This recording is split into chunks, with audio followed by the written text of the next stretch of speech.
The Abraham Accords, signed on September 15, 2020, embody this vision, uniting Israel with the United Arab Emirates, Bahrain, Morocco, and Sudan in a historic embrace. Named after Abraham, the patriarch revered by Jews, Christians, and Muslims, these agreements symbolize reconciliation between peoples descended from Isaac and Ishmael. As we unravel their significance, weaving faith, history, and current events, I invite you to subscribe to our channel, where we explore how God's promises illuminate today's world. These accords, facilitated by the United States under President Donald Trump, marked the first major normalization of relations between Israel and Arab nations since the 1994 Israel-Jordan Peace Treaty. They opened doors to cooperation in trade, technology, and security, fostering hope in a region often defined by division. By 2025, efforts to expand the accords to include Syria, Lebanon, and Saudi Arabia promise to reshape the Middle East further. Saudi Arabia's potential inclusion is particularly transformative, given its influence, while Lebanon's negotiations hinge on disarming Hezbollah, a challenge tied to countering Iran's regional sway. For Christians, the accords spark intrigue about their alignment with biblical prophecy. Ezekiel 38 verse 1 to 23 describes a coalition attacking a restored Israel, yet Sheba and Dedan linked to the Arabian Peninsula stand apart. The accords' alignment of Arab nations with Israel evokes this scenario, suggesting a divine realignment. Daniel 9 verse 27 mentions a 7-year covenant, but the accords' lack of such a timeline leads many to see them as a broader context for future events. Psalm 83 verse 1 to 18, depicting nations plotting against Israel, contrasts with the accords' peace-building, hinting at a shift from enmity to partnership. Historically, the accords echo Abraham's covenant with Abimelech in Genesis 21 verse 22 to 34, where mutual security was forged through dialogue. Like the Camp David Accords of 1978, they prioritize bilateral ties, but face criticism for sidelining the Palestinian issue. In 2025, this remains a hurdle, yet the accords' expansion reflects a bold vision for unity. Biblical context of the Abraham Accords. In a world where ancient prophecies seem to whisper through the corridors of modern geopolitics, the Abraham Accords stand as a remarkable intersection of faith, history, and contemporary events. These agreements, forging peace between Israel and Arab nations, resonate deeply with biblical narratives that have shaped Christian theology for centuries. As we delve into the biblical context of the Abraham Accords, we uncover a tapestry woven with threads of divine promises, historical alliances, and the unfolding drama of 2025. Scholars often identify Gog and Magog with regions north of Israel, possibly modern-day Russia or Turkey, joined by allies like Persia, understood as Iran. Some Christian scholars draw parallels between this prophecy and the Abraham Accords, noting their role in fostering peace. The Psalms' plea for divine intervention and the ultimate defeat of these enemies resonate with historical and modern tensions. The Abraham Accords, by contrast, represent a reversal of such hostility, as nations like Morocco and Sudan choose diplomatic ties over conflict. And Dedan strengthens the argument that these agreements align with Ezekiel's vision of nations standing apart from anti-Israel coalitions. For some Christians, the Accords represent a divine orchestration, preparing Israel for its prophetic role as a nation restored and central to God's plan. Ezekiel's vision of Sheba and Dedan, Daniel's covenant, and Psalm 83's confederacy provide a framework for understanding these events, not as definitive fulfillments, but as pieces of a larger puzzle. The historical parallels with ancient alliances and the contemporary push to expand the Accords highlight their multifaceted significance. Others, however, urge caution, noting that prophetic fulfillment is complex and often unfolds over time. The Accords' focus on peace, while significant, does not fully resolve ongoing challenges, such as the Israeli-Palestinian conflict, which remains a sticking point in 2025. The absence of Palestinian inclusion in the Accords fuels criticism and underscores the limits of their prophetic significance, as peace in the region remains incomplete without addressing this core issue. Recent reports highlight diplomatic efforts to bring Syria and Lebanon into the fold, with negotiations complicated by Lebanon's ties to Hezbollah, an Iranian proxy. The push to disarm Hezbollah as a condition for Lebanon's participation reflects a broader effort to counter Iran's influence, aligning with the Accords' strategic goals. These developments resonate with the biblical narrative of nations realigning in the face of divine purposes, as seen in Ezekiel's prophecy. This shift prompts some to view the Accords as a counterpoint to Psalm 83's vision of enmity, suggesting a divine hand in turning potential adversaries into partners. However, caution prevails among many theologians, as the Accords lack the specific 7-year time frame or the involvement of a singular figure akin to the Antichrist described in Daniel. In the time of Abraham, as recounted in Genesis, the patriarch navigated complex relationships with neighboring tribes, forging covenants that ensured mutual survival. His interactions with figures like Abimelech in Genesis 21 verse 22 to 34 reflect early diplomatic efforts. Not unlike the Abraham Accords, aimed to foster mutual benefit through trade and security. The ancient Near East was a patchwork of competing powers, much like the modern Middle East, where alliances shifted based on shared interests.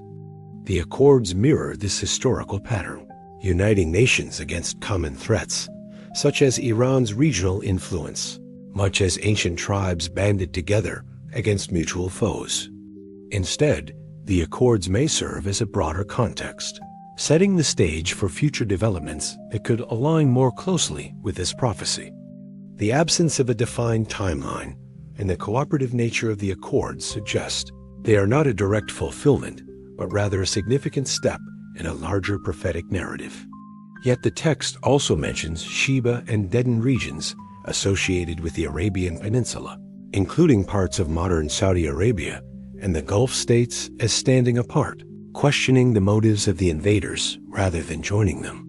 The Abraham Accords, by aligning nations like the United Arab Emirates, Bahrain, and potentially Saudi Arabia with Israel, could reflect this biblical scenario where key Arab nations opt for peace rather than hostility.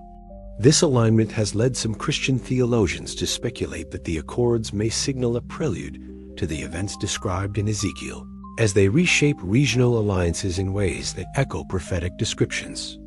This exploration invites us to consider how the words of ancient prophets might illuminate the path of nations today, offering insights into a future where peace and conflict dance in delicate balance. The Abraham Accords, signed in 2020, have redefined relationships in the Middle East, uniting Israel with nations like the United Arab Emirates, Bahrain, Morocco, and Sudan. By 2025, the potential inclusion of Syria, Lebanon, and Saudi Arabia amplifies their significance, prompting questions about their alignment with biblical prophecies. For Christians, the Bible serves as a lens through which to view such events, particularly passages that speak of Israel's role in the latter days. These scriptures, rooted in the Old Testament, provide a framework for understanding the Accords, not merely as diplomatic achievements, but as potential markers of divine orchestration. One of the most frequently cited passages in this context is Ezekiel 38 verse 1 to 23, which describes a coalition of nations, led by Gog of Magog, launching an attack on a restored Israel. Another pivotal passage is Daniel 9 verse 27, which speaks of a covenant made with many for 7 years, often interpreted as a peace agreement involving Israel that precedes cataclysmic end times events. Psalm 83 verse 1 to 18 offers another lens, depicting a confederacy of nations, such as Edom, Moab, and Ammon, linked to modern Jordan and surrounding areas, plotting to destroy Israel. Historically, these biblical texts find echoes in ancient alliances. In 2025, the biblical context gains urgency as the Abraham Accords expand. The potential inclusion of Saudi Arabia, a nation tied to the biblical Sheba. The theological implications are profound. The interplay of theology, history, and current events in 2025 invites reflection. The Abraham Accords, rooted in the shared heritage of Abraham, echo the biblical call for reconciliation while navigating the realities of modern geopolitics. These agreements binding Israel with Arab nations in a historic embrace stir the hearts of Christians who see in them echoes of ancient scriptures. By 2025, as the Accords expand to potentially include Syria, Lebanon, and Saudi Arabia, they invite us to wrestle with their place in God's grand narrative. Named after Abraham, the patriarch revered by Jews, Christians, and Muslims, the Accords symbolize a reconciliation of peoples descended from his lineage. Isaac for the Jews and Ishmael for many Arabs. This symbolic weight resonates deeply within Christian theology, where Abraham's story in Genesis represents God's covenant with humanity, promising blessing to all nations. Some Christians speculate that the Abraham Accords could be a precursor to this covenant, given their peacemaking nature. The Psalms' cry for divine intervention and the defeat of these enemies resonates with historical tensions in the Middle East. The Abraham Accords, by contrast, represent a departure from such hostility. As nations like Morocco and Sudan choose partnership with Israel, the potential inclusion of Saudi Arabia, a nation tied to Sheba, and Dedan bolsters the argument that these agreements align with Ezekiel's vision of nations standing apart from anti-Israel coalitions. Recent developments, including diplomatic efforts to bring Syria and Lebanon into the Accords, underscore their transformative potential. They invite us to ponder the mysteries of divine timing, where the alignment of nations in 2025 may echo the promises made to Abraham millennia ago. In the coming parts of this series, we will explore the historical parallels and real-time developments of the Accords, delving deeper into their implications for faith and geopolitics. The journey through prophecy and history continues, revealing the profound connections between God's Word and the world we inhabit today. Lebanon's negotiations, complicated by Hezbollah's influence, highlight the challenge of aligning nations with divergent interests. Reports suggest that disarming Hezbollah is a prerequisite for Lebanon's participation, reflecting a broader effort to counter Iran's sway. These moves resonate with the biblical narrative of nations, realigning in accordance with divine purposes, as seen in Ezekiel and Psalm 83.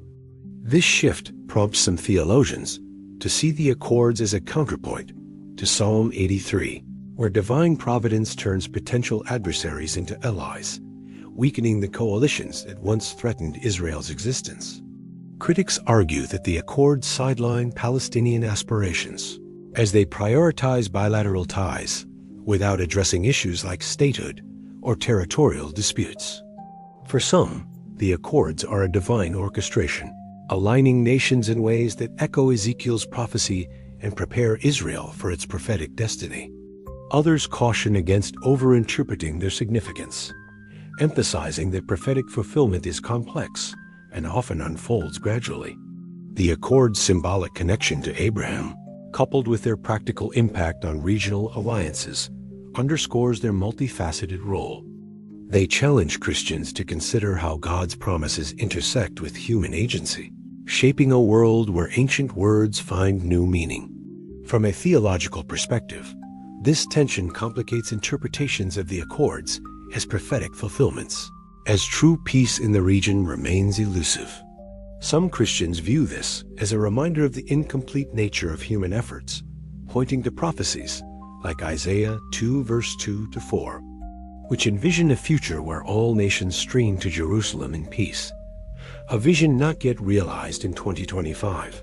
However, most theologians exercise caution, noting that the Accords lack the specific 7-year duration and the central figure described in Daniel. Instead, they may serve as a broader context, fostering regional stability that could set the stage for future prophetic events.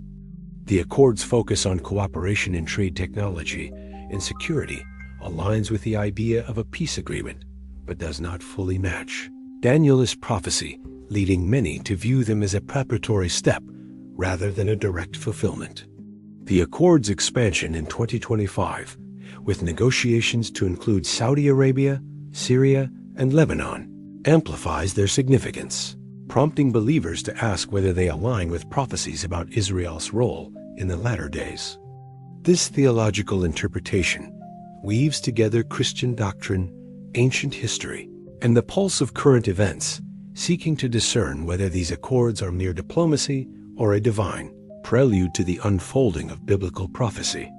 In Genesis 21 verse 22 to 34, Abraham negotiates a covenant with Abimelech, a Philistine king, to ensure mutual security, a precursor to modern diplomacy. Similarly, the Abraham Accords reflect a pragmatic alliance, uniting nations against common threats like Iran's regional ambitions. In ancient times, Israel's survival often depended on navigating relationships with powerful neighbors, much as modern Israel balances alliances in a volatile region. The Accords' emphasis on mutual benefit mirrors these historical dynamics, where shared interests trumped long-standing divisions. Notably, Sheba and Dedan, regions linked to the Arabian Peninsula, including modern-day Saudi Arabia and Gulf states, appear as bystanders, questioning the invaders' motives rather than joining them. For some Christian theologians, the Abraham Accords' alignment of Arab nations with Israel mirrors this scenario.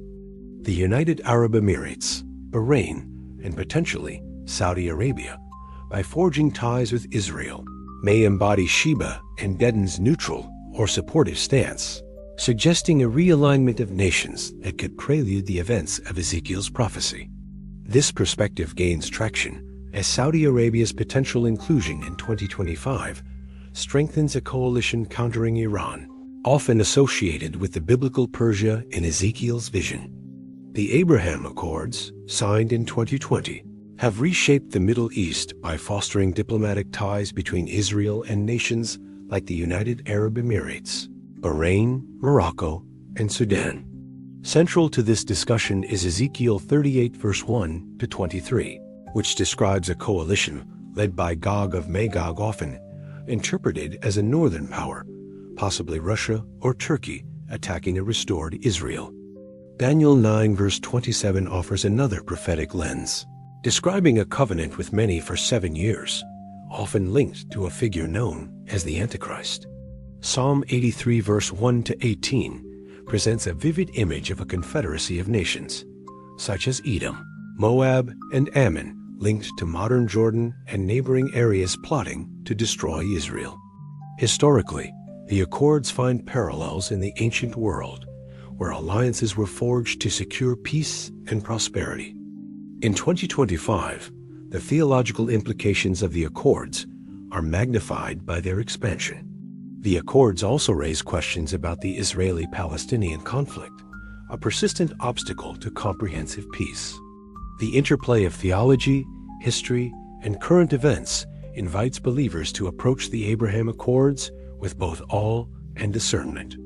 As we reflect on these theological dimensions, the Abraham Accords stand as a testament to the enduring relevance of Scripture. The Abraham Accords derive their name from the patriarch Abraham, a figure central to the shared heritage of Jews, Christians, and Muslims. In Genesis, Abraham's life is a story of covenants and alliances, forging bonds with neighboring tribes to secure peace and prosperity. The Hittites, Egyptians, and Assyrians formed coalitions to balance power, much like the Abraham Accords unite Israel and Arab states against shared concerns, notably Iran's regional influence. By 2025, the potential inclusion of Saudi Arabia, a powerhouse in the Arab world, strengthens this parallel. These regions, associated with modern Jordan and surrounding areas, represent historical adversaries. The Abraham Accords, however, flip this narrative, as nations like Morocco and Sudan choose diplomacy over enmity. The push to include Saudi Arabia, Syria, and Lebanon underscores their transformative potential. Some view them as a step toward fulfilling Ezekiel's vision, where nations align in ways that protect Israel's restoration. Others see parallels with Daniel 9 verse 27, which speaks of a covenant with many, though the Accord's lack of a 7-year time frame tempers such interpretations. The unresolved Palestinian issue complicates these views, as true peace, as envisioned in Isaiah 2 verse 2-4, remains elusive. The Accord's focus on reconciliation, however, aligns with the biblical call for unity, echoing Abraham's role as a father of nations. Saudi Arabia's participation would be a game-changer, given its influence in the Islamic world and its historical ties to Sheba and Dedan. In ancient times, Israel's survival often depended on deft diplomacy, as seen in King David's alliances with neighboring tribes. The Abraham Accords reflect this pragmatism, uniting nations against a common threat while fostering economic growth. In 2025, the Accord's expansion strengthens this dynamic, creating a coalition that could reshape the region's future. Yet, challenges persist, particularly the Palestinian question and Hezbollah's influence, which test the Accord's ability to achieve lasting peace. Reports from mid-2025 indicate that negotiations with Saudi Arabia are advancing, driven by shared concerns over Iran's nuclear program and regional proxies. Similarly, Syria's potential inclusion follows a period of diplomatic realignment, while Lebanon's participation depends on disarming Hezbollah, a condition tied to reducing Iran's influence. These developments mirror ancient strategies of forming coalitions to counter dominant powers, such as Assyria or Babylon in biblical times. This shift resonates with the Psalm's ultimate vision of divine intervention, where God thwarts hostile coalitions. The Accords, by fostering partnerships, weaken the kind of alliances described in Psalm 83, offering a modern counterpoint to ancient hostilities. For Christians, this suggests a divine hand at work, guiding nations toward reconciliation rather than conflict. Historical records, such as those from the Amarna letters, reveal how ancient powers negotiated peace to stabilize their regions, a strategy echoed in the Accord's focus on mutual prosperity. Like Camp David, the Abraham Accords prioritize bilateral ties, focusing on economic and security cooperation. However, their scope is broader, encompassing multiple nations and addressing contemporary challenges like technological innovation and regional stability. The Camp David Accords faced criticism for sidelining the Palestinian question, a critique echoed in the Abraham Accords' failure to resolve the Israeli-Palestinian conflict. In 2025, this remains a significant hurdle, as the Accords' expansion to include Syria and Lebanon hinges on navigating complex issues, such as Lebanon's ties to Hezbollah, an Iranian-backed group. The Accords' expansion reflects this ancient logic, as nations align to counter Iran's nuclear ambitions and proxy activities, reminiscent of how ancient Israel navigated threats from neighboring empires.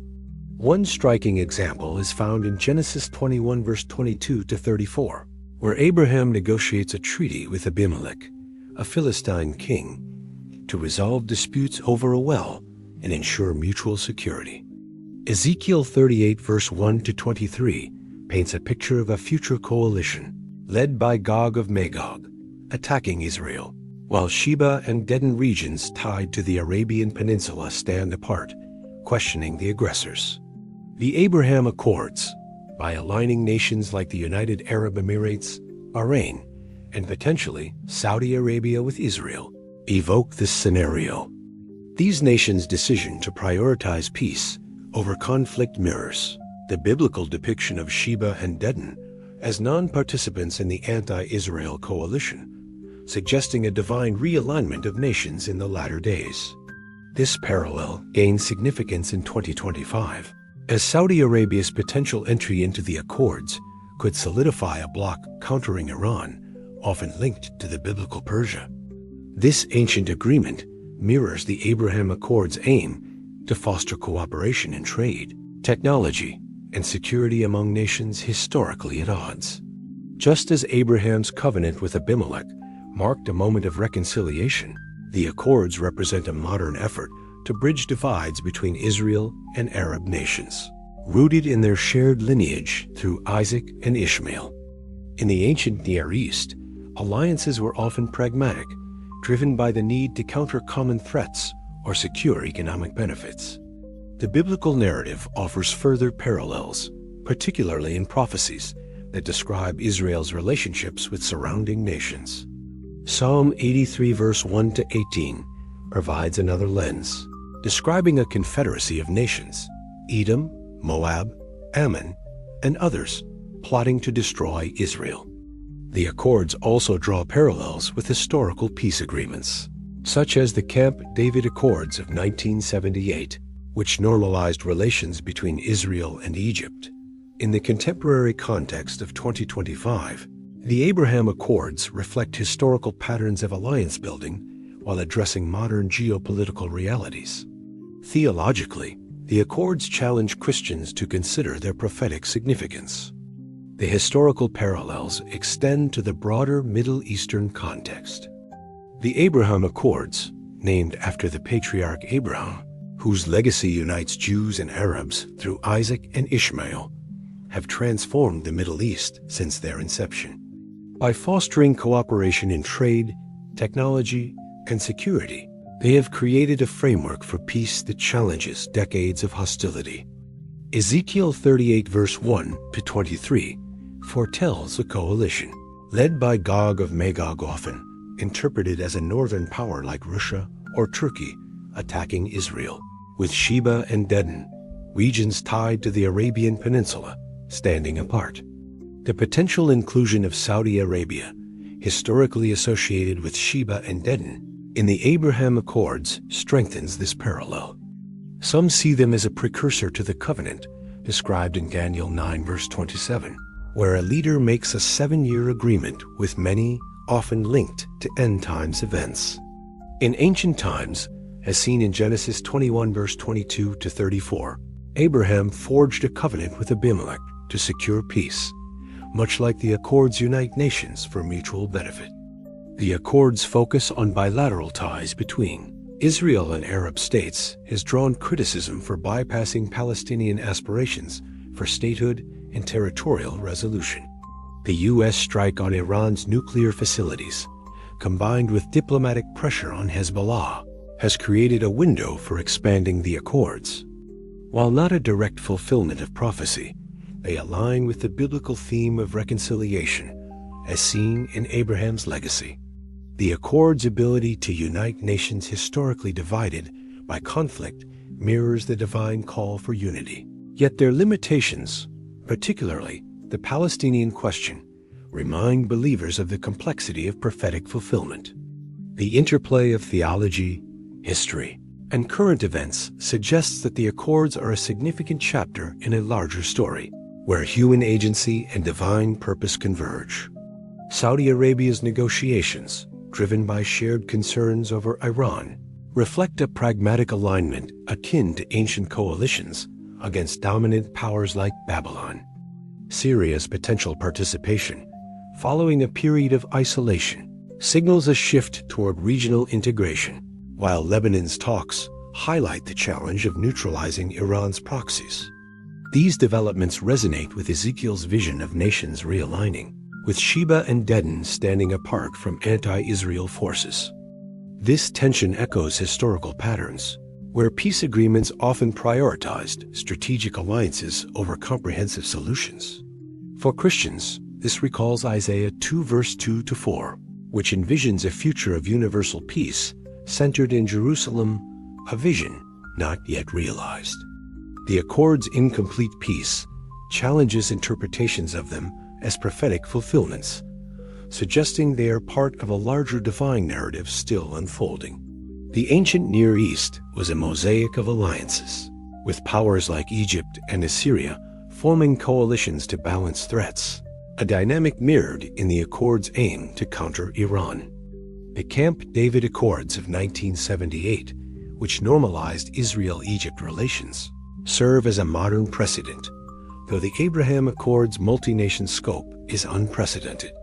Like Camp David, the Accords face criticism for sidelining the Palestinian issue, a challenge that persists in 2025 and complicates their prophetic significance.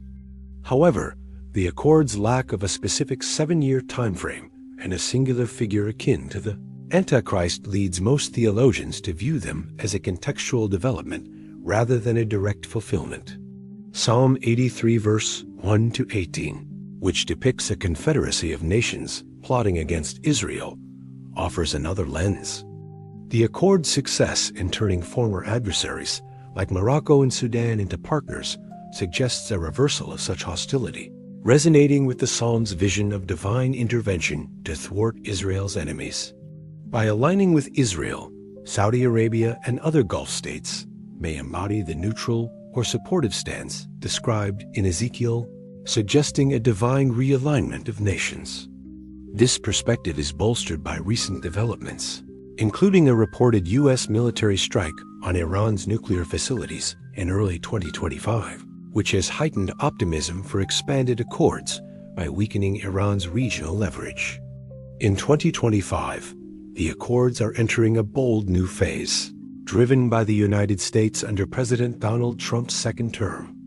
Negotiations to include Saudi Arabia, Syria, and Lebanon mark a pivotal moment, potentially redefining the region's power dynamics. Saudi Arabia's prospective participation is particularly significant, given its influence as a leader in the Arab and Islamic world. Its alignment with Israel could solidify a coalition countering Iran, a nation often linked to the biblical Persia in Ezekiel 38 verse 1 to 23. This expansion aligns with biblical prophecies that describe shifting alliances in the latter days. Syria's potential inclusion marks another significant step. Following years of civil war and shifting alliances, Syria's negotiations reflect a desire to stabilize the region and counter Iran's influence. Lebanon's participation, however, is more complex, hinging on the disarmament of Hezbollah, an Iranian-backed militia. Reports from July 2025 indicate that the United States is championing Lebanon's efforts to address Hezbollah, with disarmament as a prerequisite for joining the Accords. This condition underscores the Accords' broader aim to reduce Iran's proxy networks, aligning with the biblical narrative of nations turning away from anti-Israel coalitions. Theologically, the Accords spark debate among Christians. Historical parallels enrich this analysis. In 2025, the Israeli-Palestinian conflict remains a significant obstacle. The Accords' impact on Iran's influence is a key focus in 2025. For Christians, the Accords' expansion in 2025 invites reflection on God's sovereignty over history. Join us as we explore this unfolding story of faith, history, and geopolitics. Subscribe to our channel for insights that illuminate God's plan in today's world.